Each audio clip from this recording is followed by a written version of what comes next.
Greetings, artists. All right, we have set up our color wheel and we have painted it using the three primaries, red, yellow, and blue. And then we mixed two primaries to make the secondaries, red and blue into violet, yellow and red into orange, blue and yellow into green. Next, we're going to start working on our background. So in our background, we added just some basic shapes or designs. We are going to color those using the color that is inside that segment of our color wheel, but we're going to mix it with black and white to make tints and shades of that color. And so I'm going to walk you through what that's going to look like. For this day, you're going to need the exact same supplies, except you might need two sizes of brush. This larger brush will be great for the big areas, and then I might need the smaller brush to get inside some of the smaller details. Additionally, you will need a water bucket to rinse, and you'll need a paper towel to dry your brush. I've only gotten one color today because it's probably going to take a little while to do each color, so you probably only want to get one color at a time. And then if you finish that section, then you could ask for another one of the colors. And we'll go ahead and mix the violet, orange, and green again from the primaries, and then add the white and black to make tints and shades. So I'm going to go ahead and get started. The very first thing I'm going to do is I'm going to pull some blue over into my large area, and then I'm just going to add a tiny bit of white. So I'm just adding just a little dab on my brush here. I'm going to mix that into the blue just directly on the paper.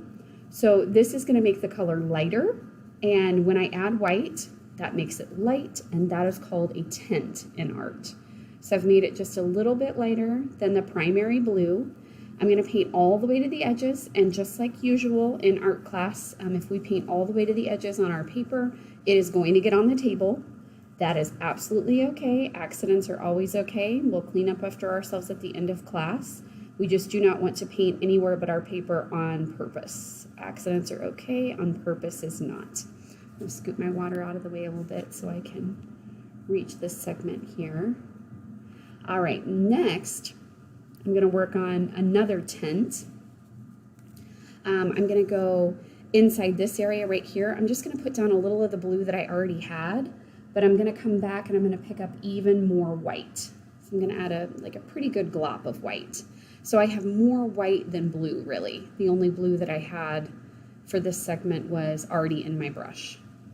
So I'm just going to mix it really well so it's one solid color. I don't want it to look marbled. I want it to be blended. So it's one color all the way across. And then I will pull that color around my shape, filling in that segment with my light blue.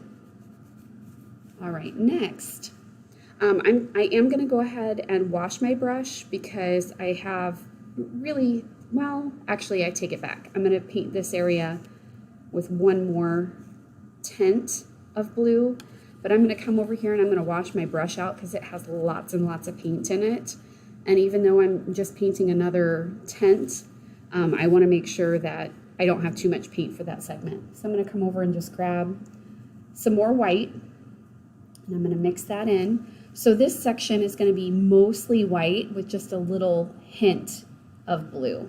You'll notice after I washed my brush that I did dry it off on my paper towel. Remember, with this type of paint, you don't ever want to add extra water to it because that'll make it really thin.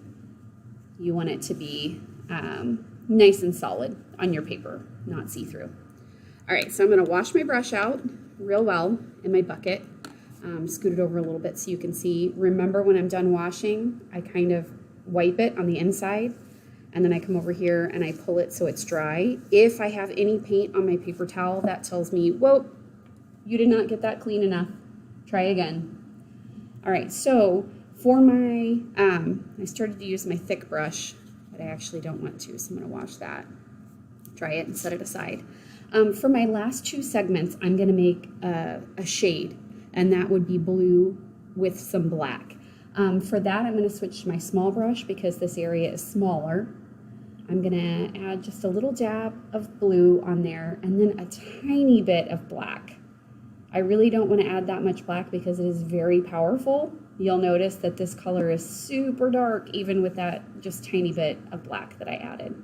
So I'm gonna make sure all the paint that's on my brush gets blended with that black, and then I will pull it across my page, filling this area in with, it's almost like a midnight blue, nighttime. It's very pretty. All right, so I'm gonna get that whole area painted in with that midnight blue. And then I'm gonna come into my last segment, and I'm gonna wipe my brush just inside this area to get all the paint that's on my brush off. And I'm gonna add a little more black. So I'm gonna come in here and I'm gonna blend that together with what I just wiped off my brush. And so this one is gonna be mostly black with just a hint of blue.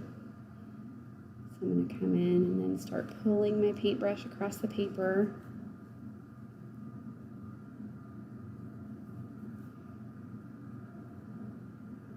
Really making sure I'm going slow to stay inside those lines.